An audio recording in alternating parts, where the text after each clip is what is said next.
여러분들 시작이 중요할까요? 안 중요할까요? 시작이 중요한 것 같아요? 안 중요한 것 같아요? 시작이 중요하죠. 그럼 시작이 왜 중요할까요? 시작이 왜 중요할까요? 우리 옆 사람에게 한번 물어볼까요? 시작이 왜 중요하다고 생각하세요? 한번 물어보죠.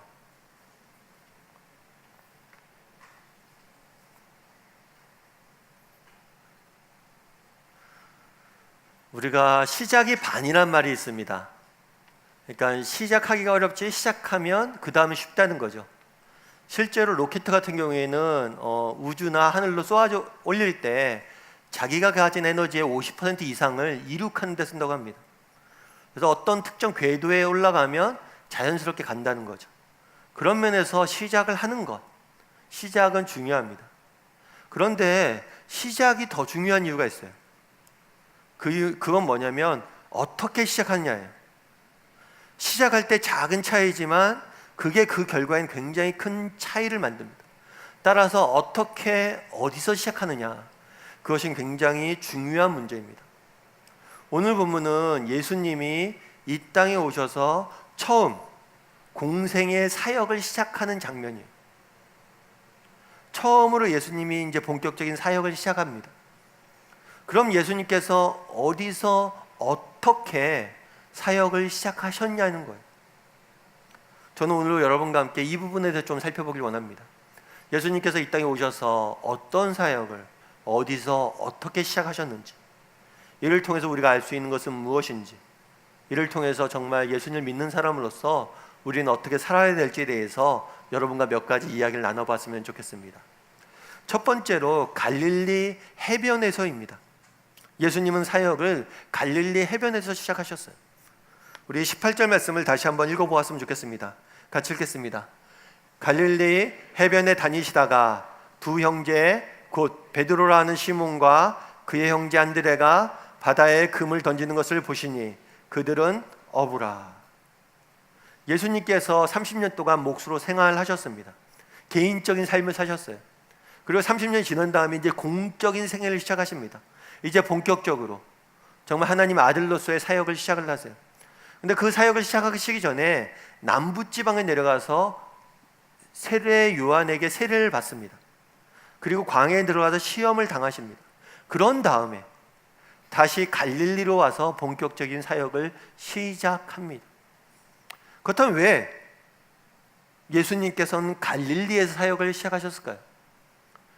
당시에 이스라엘은 여러 가지 땅들이 있었습니다. 그럼 왜 수많은 곳을 놔두고 갈릴리에서 시작했을까요?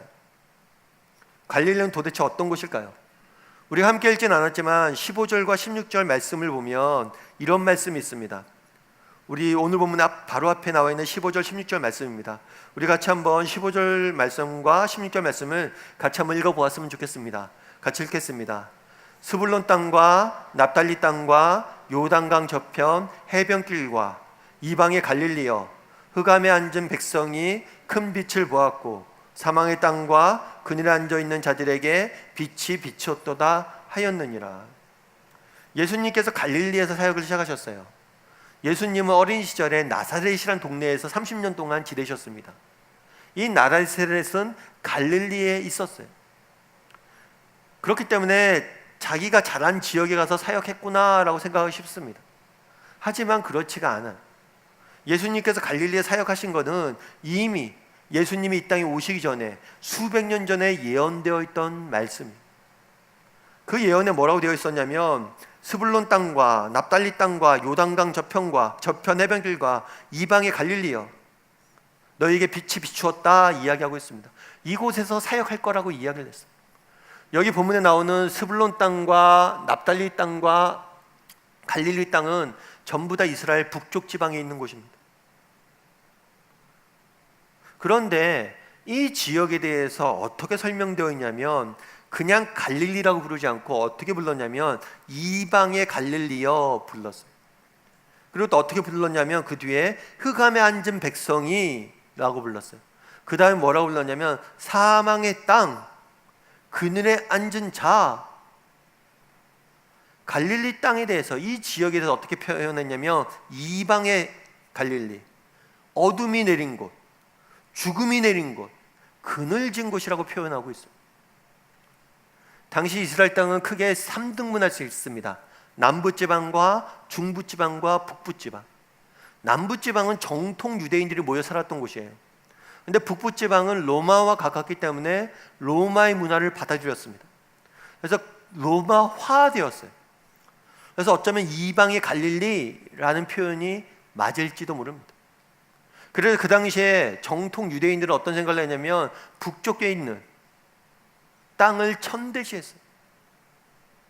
조금 다르게 표현하면 예수님이 이 땅에 오셔서 사역을 하시는데 사역하시기 가장 안 좋은 곳이 어디냐? 그곳이 갈릴리예요. 많은 사람들이 갈릴리에서 예수님께서 사역하실까 기대하지 않았어요. 오히려 예수님이 오시면, 메시아가 오시면 남부지방 이 지역에서 정통 유대인이 있고 우리의 역사적 유산과 정말 믿음의 선조들이 지켜왔던 이 땅에서 그가 사역하실 것이라 이야기해요. 갈릴리에서 무슨 선한 것이 나겠느냐? 갈릴리는 버려진 땅이고 죽음의 땅이고 어둠의 땅이고 이방의 땅이다, 이런 개념들이 있었어요. 그런데 예수님께서는 어디로 가셨습니까? 이방의 땅, 죽음의 땅, 그늘진 땅, 버려진 땅, 어둠의 땅으로 가셔서 그곳에서 사역을 시작하십니다.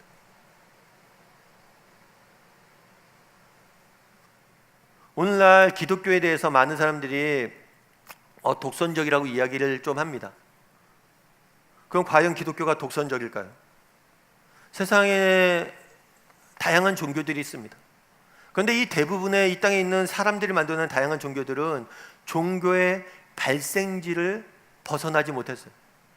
이슬람은 중동 지역이 메카이고 그게 본고장입니다. 그곳을 벗어나지 못했어요. 불교도 마찬가지예요. 힌두교도 마찬가지예요. 유교도 마찬가지예요. 모든 종교는 종교 발생 지역에 있는 사람들 중심으로 해서 형성되어 있습니다. 그 종교를 믿는 대다수가 그 발생지에 있어요. 그런데 기독교는 그렇지가 않습니다. 기독교는 예루살렘에서 시작되었다라고 이야기를 해요. 하지만 기독교는 정통 유대인에게 시작되지 않았습니다. 이방의 갈릴리에서 예수님의 사역을 시작하셨어요. 그리고 곧 어디로 넘어갔냐면 지중해 연안으로 넘어갑니다.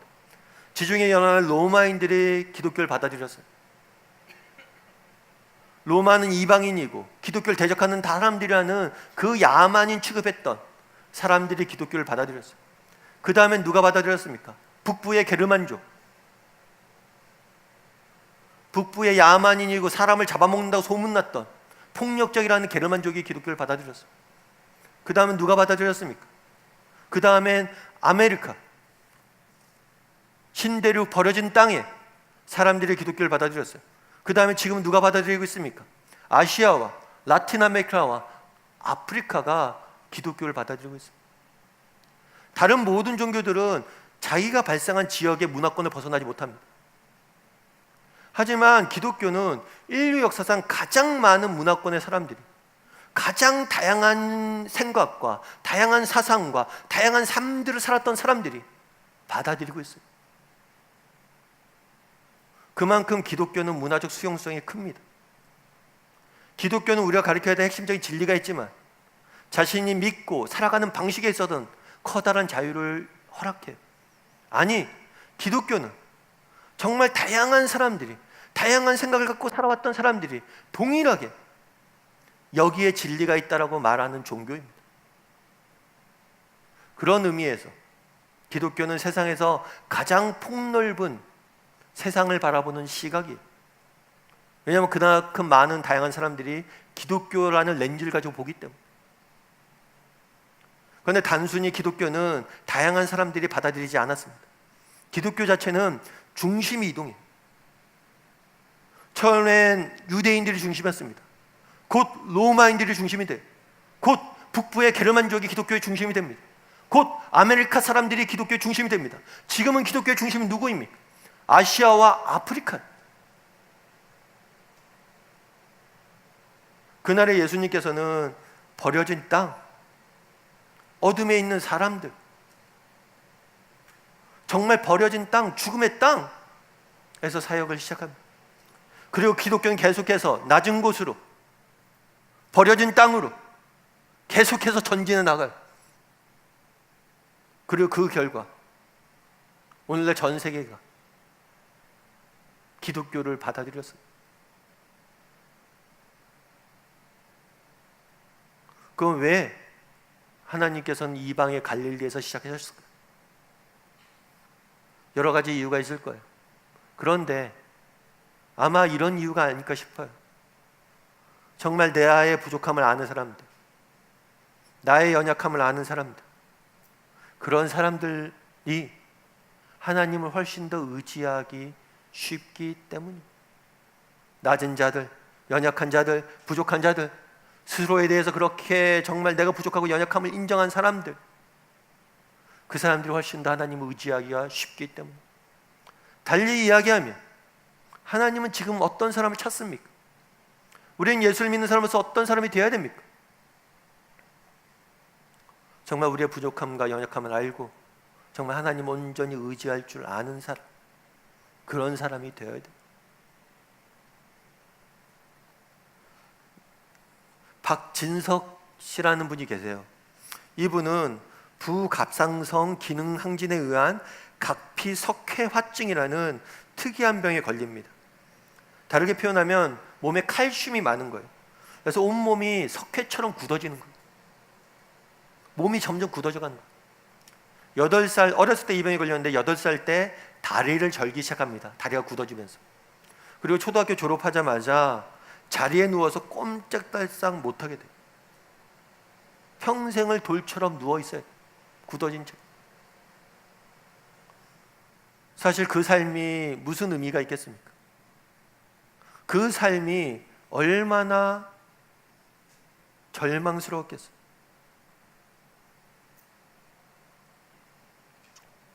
그런데 그 분이 나중에 쓴 책에 보면 챕터 중에 마침내 찾아온 신앙이라는 챕터가 있습니다. 그 챕터에 이런 표현이 있어요. 절망은 희망의 가면입니다. 인생의 여정에는 즐거운 천연색 낫실뿐만 아니라 고난의 검은색 시실도 필요합니다. 검은색 실도 있어야 아름다운 비난이 만들어지는 것처럼 말입니다. 제가 고통의 상황 속에서도 웃을 수 있었던 것은 하나님의 축복이었습니다. 몸은 잔인한 고통을 뒤덮였지만 꿈꿀 수 있다는 것만으로도 인생은 충분히 행복한 것입니다. 몸이 점점 굳어갑니다. 그런데 나 같은 사람들, 정말 하나님 앞에서 하나님이 특별한 계획을 갖고 보내셨을 걸 믿고 꿈꾸기 시작했어요. 희망을 전하는 사람이 되야겠다. 나와 같이 어려움 중에 있는 사람한테 희망을 전하는 사람이 되야겠다. 그때서부터 공부도 하고 책도 읽고 글도 쓰면서 책을 쓰려고 해요. 그래서 30개월 동안 800매에 달하는 원고를 씁니다. 그래서 낸 책이 저 책이에요. 절망은 희망의 다른 이름입니다.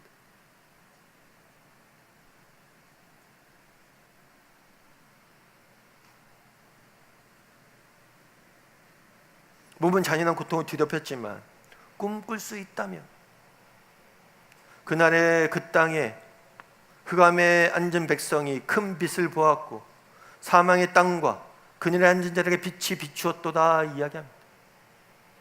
예수님께서는 오늘도 이방의 갈릴리를 찾습니다.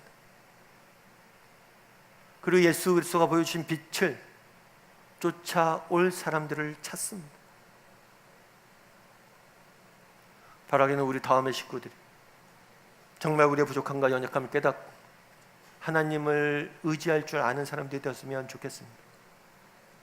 그랬을 때 하나님께서 우리처럼 부족하고 연약한 자를 통해서 이방의 갈릴리 사람들을 통해서 흑암에 앉은 백성들을 통해서 놀라운 일들을 이루실 것입니다. 그런 믿음을 가지고 살아가는 우리 다음의 식구들이 되기를 주님의 이름으로 소원합니다. 두 번째로 예수님께서 그 달에 하셨던 일은 뭐냐면 사람을 세우시는 거였어요. 19절 말씀 한번 같이 읽어봤으면 좋겠습니다. 19절 말씀 같이 읽겠습니다. 같이 읽겠습니다.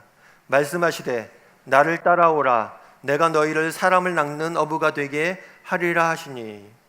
예수님께서 갈릴리로 가셨어요. 그 이방의 갈릴리로 가셨습니다. 그 다음에 하신 일이 있어요. 그럼 처음으로 하신 일은 뭐냐면 사람을 부르시는 거예요. 몇 명의 사람들 자신의 제자로 삼습니다.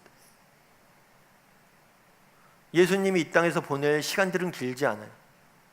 정말 하나님의 아들이 이 땅에서 보낸 정말 공적으로 사역한 시간은 인류 역사에서 3년밖에 되지 않아요. 그 얼마나 귀한 시간입니까?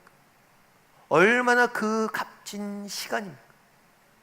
그런데 이 시간을 통해서 처음 하신 일은 뭐냐면 사람들을 부르시는 거예요. 그리고 나중에 여러분들 성경을 읽다 보면 예수님께서 끊임없이 사역을 하시면서 무리는 떠나보내십니다. 그런데 늘 제자들은 곁에 두시면서 이 사람들을 돌보고 세우고 이 사람들을 다 훈련시키는 일에 3년의 세월을 보내요. 그리고 마지막으로 예수님이 떠나시면서 남겨놓은 것, 이 땅의 많은 종교 창시자들은 글을 씁니다. 자기의 가르침을 글로 남깁니다. 그런데 예수님은 글을 쓰지 않으셨어요. 만약 예수님이 직접 글을 쓰셨다면 그 책은 인류 역사상 가장 뛰어난 베스트셀러가 됐을 거예요. 우리도 그 글을 읽고 오늘을 살아갈 거예요. 그런데 글을 남기지 않습니다. 어떤 글도 남기지 않아요. 어떤 건물도 남기지 않습니다. 어떤 제도도 남기지 않아요. 예수님이 이 땅에서 생을 마감하고 올라갔을 때 남겨놓은 건 그가 불러 선택했던 12명의 제자들이었어요. 어떤 청교도 작가가 그런 이야기를 합니다. 예수님의 이제 승천하실 때 모습을 상상하면서 그런 얘기를 해요. 천사가 묻습니다. 예수님에게. 예수님, 이 땅에서 정말 중요한 구원의 문을 여셨습니다. 너무나 중요한 일들을 하셨습니다. 그런데 예수님, 당신이 이 땅을 떠나면 이 땅 과연 어떻게 될까요?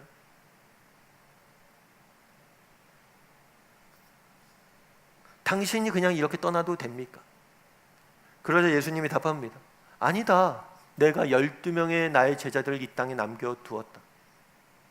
예수님, 혹시 그들이 실패하면 어떡합니까? 아니다. 나는 그들에게 모든 것을 맡겼다. 혹 실패해도 어쩔 수 없다. 예수님이 이 땅에 오셔서 하셨던 일, 그리고 예수님이 이 땅에 남기신 것, 그것은 사람이에요. 이거는 당시 세계관과도 대치가 되는 거예요. 당시 유럽과 아시아 지대는 로마가 지배하고 있었습니다. 로마는 초기에는 그리스의 영향을 받아서 각종 조각에 열심을 냈어요. 그 다음에는 실용주의 사상이 들어가면서 도로와 건물을 짓는 데 열심을 냈습니다. 그래서 황제마다 자기가 신임을 선포하고 자신의 신상을 세우고 그리고 자신의 업적을 기릴 높은 건물들을 세우는 데 열심을 냈습니다. 세상의 왕들은 자신의 힘을 과시하고 건물을 짓고 조각비를 세우고 자신이 잊혀지지 않게 하기 위해서 많은 투자들을 합니다. 반면에 예수님은 사람에게 투자했어요. 그 결과 어떻게 됐을까요? 그 결과 300년 만에 로마가 기독교를 받아들였습니다. 이 12명의 사람들이 로마를 변화시켰어요. 이거는 기독교 역사에 반복되는 일이기도 합니다. 얼마 전에 광복절이 있었어요. 광복절은 우리가 일제 식민지로부터 해방된 날입니다. 정말 그때 독립의 기쁨들을 우리는 축하하고 함께 기뻐하죠. 근데 당시 광복이 될 때 당시 우리나라 전체 인구가 1600만 명이었어요. 그런데 기독교 인구는 20만 명에 지나지 않습니다. 1.3%, 100명 중에 1명 기독교를 믿어요.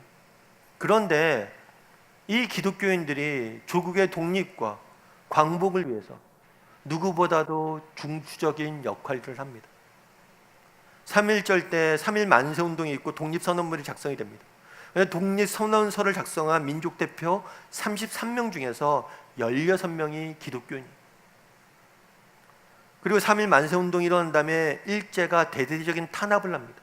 그 탄압을 할 때 했던 일들이 뭐냐면 제암리 교회 학살 사건, 서울 십자가 학살 사건, 제암리 교회 가서 믿는 사람들 다 죽입니다. 서울에서 십자가에 기독교인들 매달아 죽여요. 왜 기독교를 탄압할까요? 이들이 중심이었기 때문에. 그럼 어떻게 1.6%밖에 안 되는 이 소수의 사람들이 정말 독립을 위해서 이렇게 중추적인 역할을 할 수 있었을까요? 초창기에 선교사님들이 한국 땅에 밟습니다. 사람들이 서양 귀신이라고 놀려요. 한글도 모릅니다. 서양 귀신이라고 놀립니다. 돌팔매질 당합니다. 그리고 조선 정부는 기독교 포교를 금지시켜요. 그런데 이 선교사들이 떠나지 않아요. 남아서 한 일이 있어요. 그건 뭐냐면 학교를 세워요. 학교를 세우고 학생들 가르칩니다. 글을 가르치고 주초를 금지시켜요. 일본의 식민지 정책의 일환으로서 술과 담배를 보급시킵니다. 주초를 금지시켜요. 그리고 사람을 세웁니다. 그리고 그 사람들이 훗날 오늘의 한국에 있게 했던 사람들. 그날에 예수님께서는 사람에게 투자했습니다. 평생을 사람을 세우고 사람을 남기는 일들을 했어요. 사람을 세우지 않는, 사람을 남기지 않는 조국과 공동체와 개인과 어떤 나라는 소망이 없습니다.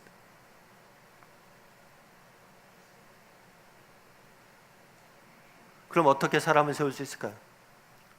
20절에 이렇게 되어 있습니다. 우리 20절 말씀을 같이 한번 읽어봤으면 좋겠습니다. 같이 읽겠습니다. 그들이 곧 그물을 버려두고 예수를 따르니라. 그물을 버려두고 예수를 따랐다라 이야기를 해요. 그래서 많은 사람들이 예수님을 따르기 위해서는 생업을 포기해야 된다, 해야 되냐, 이렇게 의문을 갖습니다. 그게 아니에요. 생업을 포기하라는 이야기가 아닙니다. 오늘 본문에 보면 재미있는 표현이 있어요. 예수님께서 제자를 부를 때 어떻게 부르냐면 따라오라, 나를 따라와라, 너희가 사람을 낚는 어부가 될 것이라고 이야기해요. 그들은 원래 뭐였어요? 어부였어요. 그런데 니네가 어부가 될 거라고 이야기해요. 늘 그들은 여전히 어부입니다. 다만 삶의 초점이 바뀐 거예요. 그전에는 고기를 추구했다면 이제는 무엇을? 사람을 낚는.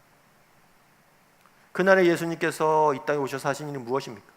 사람을 세우는 사람. 사람을 세우는데 자신의 삶을 투자하셨어요. 뿐만 아니라 우리를 부르셨어요. 어떻게 불렀냐는 거예요. 무엇을 하라고 부르냐는 거예요. 사람을 세우는 사람이 되라. 사람을 남기는 사람이 되라고 우리를 부르신 거예요. 그런데 이 사람을 세우는 일은 쉽게 되지 않습니다. 오늘 본문에 보면 그물을 버려두었다라고 얘기해요. 희생과 헌신이 따라요. 무엇인가 버려야 될 것들이 있고 손해볼 것들이 있고 헌신해야 될 것들이 있습니다. 오늘날 우리 사회는 개인주의가 만연되어 있어요. 계몽주의의 결과로 오늘날 전 세계가 개인주의가 중심이 된 사상이, 세계관이 만연되어 있습니다. 개인의 안녕과 행복을 최우선 가치로 둬요. 그러다 보니까 젊은이들 결혼을 안 합니다. 내가 행복하고 내 커리어와 내 것들 누리는데 결혼이 방해가 된다고 하면 안 해요. 개인의 안녕과 행복만을 추구합니다. 그럼 그렇게 개인의 안녕과 행복을 추구해서 정말 참된 행복과 기쁨을 누리고 있습니까? 그렇다면 왜 누리지 못합니까? 나 개인에게만 초점이 맞춰져 있기 때문은 아닙니까?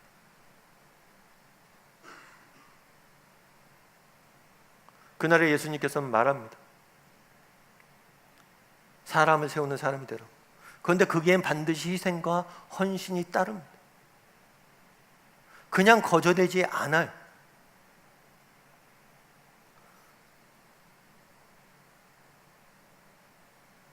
하지만 정말 그렇게 희생하고 헌신했을 때 그 안에 인생의 참된 기쁨을 누리고 맛보게 되는 것. 우리가 아이가 어렸을 때 그러잖아요. 저도 애가 태어나면 이제 아빠란 말을 애들이 합니다. 애가 자라면서 언어를 배워서 아빠란 말을 하죠. 근데 아빠란 말을 할 때 하기까지 아빠가 얼마나 많이 이런 얘기를 했을까요? 아빠 해봐, 아빠 해봐, 아빠 해봐. 수천 번 했을 거예요. 그렇게 한 다음에 애가 이제 아빠란 이야기를 하죠. 그럼 뭐하러 그렇게 계속해서 아빠 해봐, 아빠 해봐, 아빠 해봐, 아빠 해봐 이야기할까요? 아빠가 뭐가 그렇게 좋다? 그런데 아이가 아빠란 이야기할 때 그때 누리는 기쁨은 말로 다 할 수 없어요. 사람을 키우는 일들, 사람을 세우는 일들 쉽지 않습니다. 저절로 된다고 성경은 말하지 않아요. 너희가 버려야 될 것이라고 이야기합니다. 하지만 우리가 버리고 정말 사람을 세우는 일을 했을 때 정말 그때 누리는 기쁨은 정말 이 세상에서 우리가 얻을 수 없는 가장 큰 기쁨일 거예요. 제가 예전에 장례식장을 한번 간 적이 있어요. 장례식장을 갔는데 참 슬픈 장례식장이었어요. 꽤 큰 병원의 장례식장이었습니다. 룸도 특이라는 특 몇 호실이에요. 큰 병원에 깨끗한 장례식장.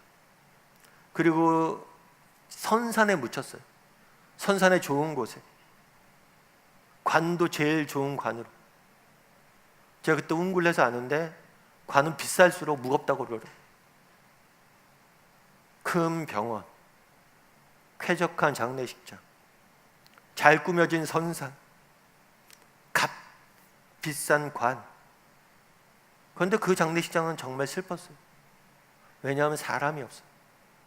심지어 제가 그분을 잘 모르는데 웅구할 사람이 없어서 제가 웅구를 했어요.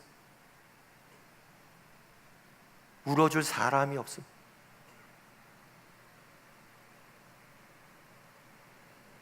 여러분, 우리 인생에 사람만큼 중요한 건 없어요.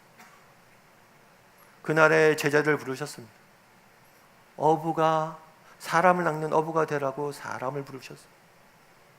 그리고 평생을 사람에게 투자하고 사람을 남기는 삶을 예수님은 사셨어요. 바라기는 우리 다음의 식구들도 예수님의 길을 따라 사람을 남기는 사람이 되었으면 좋겠습니다. 내가 서 있는 이 자리에서, 나의 일터에서, 나의 가정에서 정말 한 사람 한 사람 세우고 그를 돌보는 일에 정말 최선을 다할 줄 아는, 그래 사람을 남길 줄 아는 저와 여러분이 되기를 주님의 이름으로 소원합니다. 마지막으로 세 번째 살펴보기 원하는 것, 형제들을 부르셨다는 사실이에요. 우리 21절 말씀을 같이 한번 읽어봤으면 좋겠습니다. 21절 말씀 같이 읽겠습니다. 같이 읽겠습니다. 거기서 더 가시다가 다른 두 형제 곧 세베대 아들 야고보와 그의 형제 요한이 그의 아버지 세베대와 함께 배에서 그물을 깁는 것을 보시고 부르시니. 오늘 본문에 보면 베드로와 그의 형제 안드레를 불렀다라고 이야기를 해요. 그 다음에 또 누굴 불렀냐면 야고보와 그의 형제 요한을 불렀어요. 예수님께서 제자를 부를 때 뭐 형제 없이 혼자 부르는 경우도 있어요. 그런데 제자를 부를 때 늘 혼자 부르시지 않고 함께, 누군가 함께 부르셨어요. 그리고 나중에 제자들에게 전도 여행이나 어떤 일들을 맡겨요. 맡기실 때 혼자 보내지 않아요. 절대 둘씩 셋씩 짝지어서 보냅니다. 그렇다면 왜 예수님께서는 함께 부르셨을까요? 함께, 나와 옆에 있는 사람은 하나님이 우리에게 주신 선물이기 때문이에요. 특별히 무엇에 대한 선물입니까? 실패에 대한 대안으로 주신 선물이에요. 세상 사람들은 우리가 이 땅을 살다 보면 우리가 어려움을 경험할 때도 있고 실패하고 좌절하고 넘어질 때가 있습니다. 인생은 누구나 있어요. 그랬을 때 세상 사람들은 보다 능력을 키우고 네 개인이 보다 잘나고 네가 잘 준비하면 그것들을 이겨낼 수 있다라고 이야기를 합니다. 개인의 능력을 키우라고 이야기해요. 그런데 하나님은 우리가 경험하는 실패와 좌절의 대안으로서 무엇을 주시느냐? 사람을 주세요. 나와 옆에 있는 사람. 그 사람이 있을 때 우리는 정말 실패해도 넘어지지 않고 이겨낼 수 있는 거예요. 제가 이번 주에 이렇게 이번 주에 뭐 낮에 일을 좀 보고 이제 저녁에 이제 집에 들어가는데, 저녁에 조금 일이 있어 이렇게 보고 들어가는데 엘리베이터에 불이 꺼져 있었어요. 엘리베이터에 전원이 다 꺼져 있어서 캄캄했어요. 밤중인데. 근데 제가 이렇게 엘리베이터를 타고 올라갔어요. 목사님 뭐 엘리베이터 타고 올라간 게 뭐 대단한 일이라고. 근데 사실은 그때는 그렇게 자연스럽게 타고 올라갔는데 사실은 대단한 일이거든요. 왜냐면 제가 좀 겁이 있습니다. 근데 캄캄한 밤에 불이 꺼진 엘리베이터를 탄다는 건 상상도 못한 일이에요. 그런데 그때는 어떤 어려움도 없이 거리낌도 없이 그냥 엘리베이터를 타고 올라갔어요. 근데 왜 그랬나 나중에 생각해 보니까 아내랑 같이 갔거든요. 뭐 그래도 괴한이나 뭐 이런 게 있으면 제가 앞서 싸우겠죠. 그런데 아내랑 같이 가니까 아무런 두려움이 없이 가게 됩니다. 제가 혼자 밤에 엘리베이터를 타러 갔다. 어떻게 됐을까요? 전 분명히 계단으로 갔을 거예요. 불 켜져. 그런데 왜 그 컴컴한 엘리베이터에 그냥 들어갈 수 있었을까요? 내 옆에 누군가가 있었기 때문이에요. 우리 전도지에도 써놨지만 우리 어렸을 때 그런 얘기 많이 하죠. 엄마가 이제 배 아프다 그러면 엄마 손은 약손이다 하고 배를 이렇게 만져주잖아요. 그러면 조금 지나면 배가 나을까요, 안 나을까요? 낫죠. 이런 경험 안 해보셨어요? 엄마 손은 약손이다 하고 만져주면 낫는 경험들이 있어요. 그럼 왜 나을까? 시간이 지나서 낫나? 배가 이렇게 장이 엉켜져 있었는데 만져주니까 마사지 해줘서 나은 건가? 왜 나은 건가? 근데 한 번은 이제 제임스 린치라는 메릴랜드 대학병원의 한 의사가 이거에 대해서 연구한 적이 있어요. 한 번은 심장병 환자가 왔었는데 이 심장병 환자의 심장이 심박수가 너무 이상하게 불규칙하게 뛰고 있었는데 자기가 이제 진단을 하려고 그 환자의 손을 잡았는데 손을 잡는 순간 이 환자의 심박수가 정상 궤도로 돌아간다는 거예요. 이상하다 싶었어요. 그래서 옆에 있는 간호사가 자기도 그런 경험을 했다고. 한 번은 외상 환자, 크게 외부가 다친 환자를 맞이했는데 그 환자를 이렇게 치료하려고 손을 꽉 잡아주니까 이 환자의 심장이 제대로 돌아가는 거예요. 그래서 이 사람들이 이런 것들을 연구를 하면서 이 사람이 뭐라고 표현했냐면 인간의 손은 고통보다 힘이 강한 천연 진통제다. 천연 진통제다. 이런 표현을 써놨어요. 고통보다 강한. 하나님께서 이 땅에 우리를 보내셨습니다. 그리고 이 땅에 우리는 살면서 여러 가지 아픔들과 경험들과 여러 가지 힘든 일을 경험합니다. 그런데 이것들을 이길 수 있는 대안으로서 선물로서 주신 게 있어요. 그건 뭐냐면 내 옆에 있는 사람, 공동체. 그 사람이 있을 때 결국에 우리가 넘어지고 좌절하고 쓰러지는 것은 일이 힘들고 역경이 크고 어려워서가 아니에요. 내 옆에 내 손을 붙잡아 줄 한 사람이 없기 때문에. 그날에 예수님께서는 형제들을 부르셨습니다. 우리가 경험하는 인생의 많은 아픔과 실패와 좌절의 대안으로 사람을 주신 것. 바라기는 우리 다음의 식구들이 내 옆에 있는 사람의 소중함들을 깨닫고 정말 나 역시 누군가에게 따뜻한 손 내밀고 힘이 될 수 있는 그런 사람이 되었으면 좋겠습니다. 특별히 2학기 개강이 얼마 남지 않았습니다. 하나님께서 우리에게 좋은 공동체를 주셨어요. 다양한 교회 내 소그룹과 내 삶의 이야기를 나눌 수 있는 기도의 동역 모임들을 주셨습니다. 정말 그곳에서 함께 정말 서로를 세워가고 서로를 보듬어 줄 수 있는 그런 저희 다음의 식구들이 우리 공동체가 되기를 주님의 이름으로 소원합니다.